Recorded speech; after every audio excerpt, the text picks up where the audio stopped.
Hello friends and welcome back to my channel. Friends, आज की video में मैं आप सबको लेके जाने वाली हूँ अपने थाईलैंड ट्रिप में, जो मैंने एक्चुअली जुलाई 2018 में की थी। ये ट्रिप मेरी सोलो ट्रिप थी और मेरी फर्स्ट इंटरनेशनल ट्रिप थी। एक्चुअली मैं बहुत दिनों से ही एक इंटरनेशनल ट्रिप करने का प्लान कर रही थी और थाईलैंड मैंने इसीलिए डिसाइड किया क्योंकि ये इंडिया से एकदम पास भी है और बहुत कम खर्चे में इसकी ट्रिप हो जाती है। और सोलो ट्रिप करने का रीज़न ये है कि मैं इतने दिनों से मेरे हर फ्रेंड को पूछ रही थी चलो चलते हैं, तो हर किसी का कोई ना कोई प्रॉब्लम निकल ही आता है। तो इसीलिए मैंने सोचा और कितना लोगों का वेट करूं, इसलिए मैं अकेले ही निकल गई। और सोलो ट्रिप मैं विद इन इंडिया ऑलरेडी कर चुकी थी, तो मुझे कॉन्फिडेंस था कि मैं इंटरनेशनल ट्रिप भी सोलो कर सकती हूँ। और मैंने इतने सारे ब्लॉग पढ़ लिए थे और इतने सारे यूट्यूब वीडियोज़ देख चुकी थी कि मेरी कॉन्फिडेंस और बढ़ चुकी थी कि मैं ये ट्रिप कर सकती हूँ।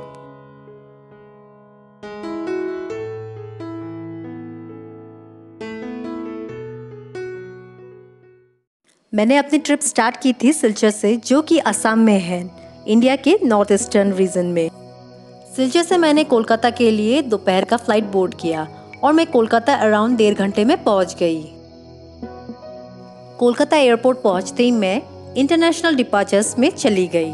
वहां मैंने अपना बोर्डिंग पास कलेक्ट कर लिया। हालांकि मेरी फ़्लाइट कोलकाता से बैंकॉक के लिए शाम के 8:25 में थी। स्टिल मैंने अपना बोर्डिंग पास जल्दी ले लिया। फिर मैंने एयरपोर्ट के अंदर ही सेंट्रम से कुछ मनी एक्सचेंज कर लिए। एनआर को कन्वर्ट करके मैंने बाहर ले लिया।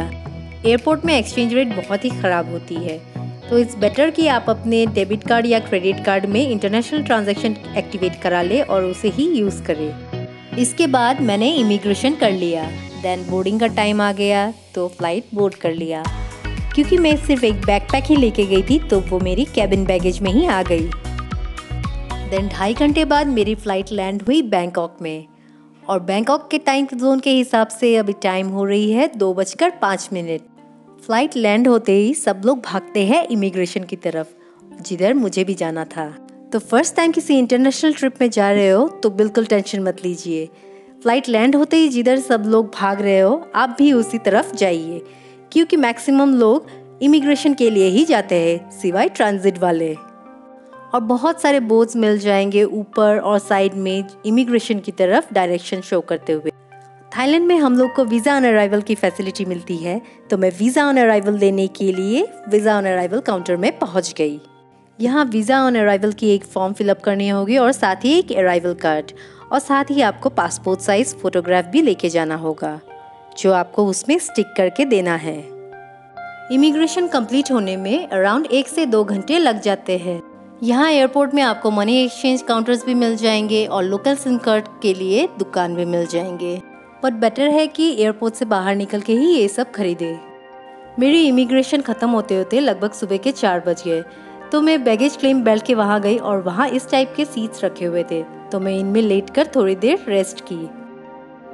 मुझे जाना था सैमसियम रोड में, जहाँ मैंने अपनी हॉस्टल बुकिंग कर रखी थी, और ये खाउसन रोड के पास ही है। सुवर्णभूमि एयरपोर्ट से खाउसन रोड के लिए शटल बस हर 30 मिनट्स में चलती रहती है, सुबह 6 बजे से रात के 8 बजे तक। और यहाँ एयरपोर्ट में बहुत सारे इन्फॉर्मेशन बूथ्स है, जहाँ से ये सारे इन्फॉर्मेशन आपको मिल जाएंगी। कौन सी जगह के लिए शटल बस जाती है, कौन से नंबर की बस होगी और कौन से गेट नंबर पे मिलेगी, कौन से फ्लोर पे मिलेगी, वो सारी इन्फॉर्मेशन वो लोग आपको प्रोवाइड कर देंगे।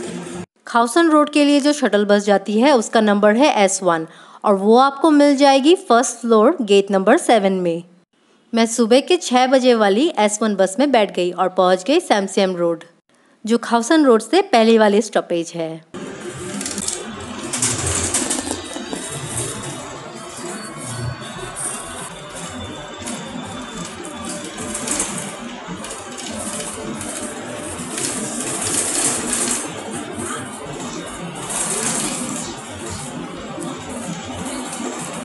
लगभग 1 घंटे में मैं सैमसियम रोड अपने हॉस्टल में पहुंच गई, और मेरे हॉस्टल का नाम है 3 हाउ हॉस्टल। सुबह 7 बजे को एक्चुअली चेक इन नहीं होती है, पर रूम खाली थे इसलिए मुझे मिल गई चेक इन। यहाँ मैंने 6 बेडेड फीमेल डॉर्मेटरी रूम लिया, जो मुझे पर नाइट 198 बाहत की पड़ी, and including the breakfast. Hostel में थोड़ी देर रेस्ट करने के बाद मैं बाहर निकल गई सिटी को एक्सप्लोर करने के लिए और कुछ लोकल अट्रैक्शंस देखने के लिए। पर बाहर निकलकर सबसे पहले मैंने एक लोकल शॉप में लंच कर लिया। मैंने अपने हॉस्टल के रिसेप्शन में ही बात कर लिया था कि लोकल साइटसीइंग कैसे किया जा सकता है, तो उन्होंने मुझे छाओ प्राया रिवर टूरिस्ट बोट का एक टिकट दे दिया जो 139 बाहत की थी। बैंकॉक सिटी के अंदर जो लोकल अट्रैक्शंस है सबको ये छाओ प्राया रिवर कनेक्ट करती है। तो इस रिवर में ही जो बोट्स चलते हैं उनमें बैठकर हम अलग अलग स्टॉपेज में उतरकर हर एक अट्रैक्शंस को देख सकते हैं। इसकी जो स्टार्टिंग पॉइंट थी वो मेरे हॉस्टल से अराउंड 1 किलोमीटर के डिस्टेंस में थी, तो मैं वॉक करके ही वहाँ स्टॉपेज में पहुँच गई और बोट में चढ़ गई। इस बोट में अनाउंसमेंट होती रहती है कि आगे आने वाली अट्रैक्शन कौन सी है और उसके बारे में वो लोग बताते रहते हैं। ये अनाउंसमेंट इंग्लिश और थाई दोनों ही लैंग्वेजेस में होती है। और इस बोट की एंड पॉइंट है स्काई ट्रेन स्टॉपेज। अगर आप ये वाली टिकट लेते हैं तो आपको बार बार बोट में चढ़ने पर पैसा पेमेंट करने की ज़रूरत नहीं है, ये वन टाइम पेमेंट है। पर सारे अट्रैक्शंस आप एक दिन में कवर नहीं कर सकते हैं और इसकी लास्ट टाइमिंग है 6 PM। सो आप लोकल फेरी में भी चढ़ के सारे टूरिस्ट अट्रैक्शंस देख सकते हैं एकदम मिनिमल कॉस्ट में। मेरी पहली स्टॉपेज थी द ग्रैंड पैलेस। बोट से उतरकर थोड़ा सा वॉक करके आगे जाना है, देन हम पहुंच जाते हैं ग्रैंड पैलेस के एंट्रेंस में।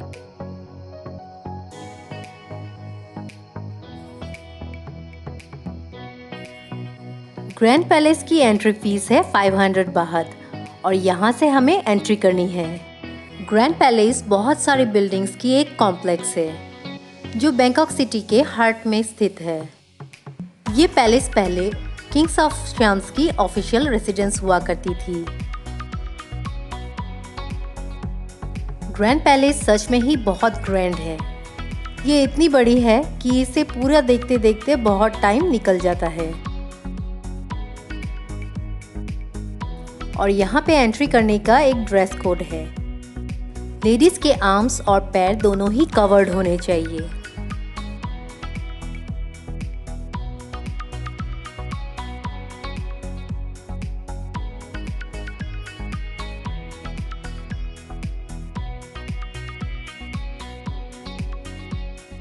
ग्रैंड पैलेस को देखकर मैं निकल गई अपने दूसरे अट्रैक्शन के लिए और हमारी नेक्स्ट स्टॉपेज थी वाट अरुण। वाट अरुण का मतलब है टेम्पल ऑफ डॉन। ये एक बुद्धिस्ट टेम्पल है पर इसका नाम डिराइव किया गया है एक हिंदू भगवान के नाम पर, अरुणा, जिसका मतलब है द राइजिंग सन। इस टेम्पल की आर्किटेक्चर बहुत ही सुंदर है। वाइट कलर्ड बैकग्राउंड के ऊपर अलग अलग कलर से बहुत सुंदर नक्काशी की गई है इसमें।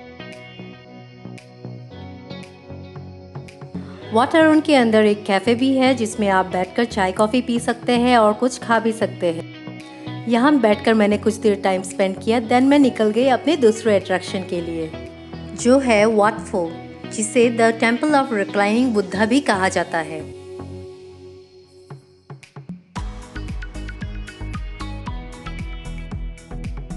वाट फो से निकलकर मैं स्ट्रीट में थोड़ा घूमने के लिए निकल गई, जहाँ मैंने एक स्ट्रीट स्टॉल से पाद थाई नाम की एक लोकल डिश खाई जो मुझे 30 बाहत की पड़ी।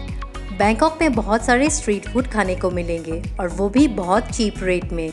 वहाँ से मैं अपने हॉस्टल वापस आ गई और डाइनिंग एरिया में थोड़ी देर बैठकर थोड़ा चिल किया। And this was my day 1 in Bangkok. Second day morning में ही ब्रेकफास्ट करके मैं निकल गई चाइना टाउन के लिए। चाइना टाउन पहुँची मैं एक लोकल बस में बैठकर, और यहाँ लोकल बस की फेयर बहुत ही चीप है और चाइना टाउन पहुँचने के लिए मुझे पड़ी only 8 बाहत।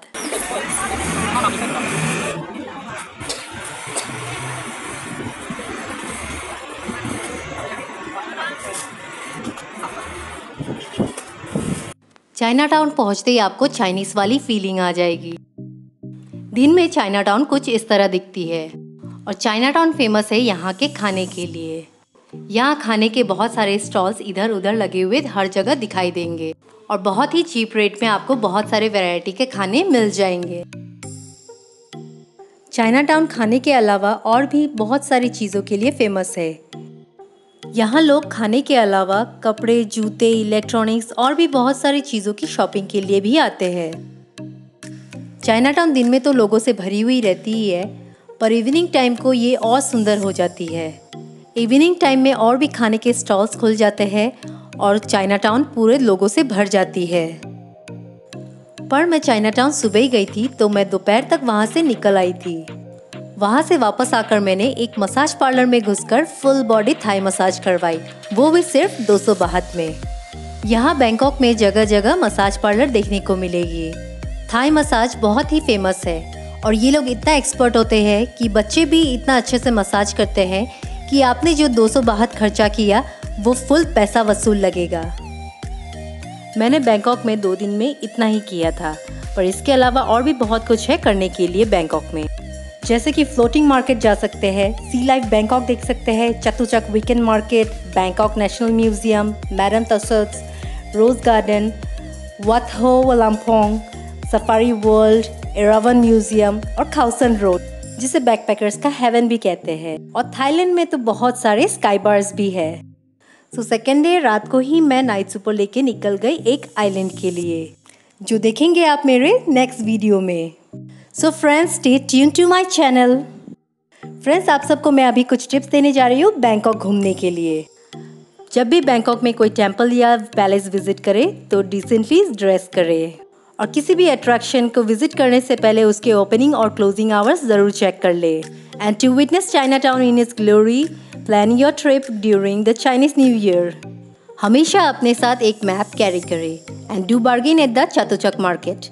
Beware of the scammers and take care of your valuables. And carry a photocopy of your passport with you all the time. Prefer the SkyTrain and the underground train for getting around as it would save time. Pack your outfits according to the weather. हालांकि tropical region होने के कारण वहाँ ज़्यादातर गर्मी ही रहती है। And lastly, don't forget to carry a hat, sunglass and sunscreen.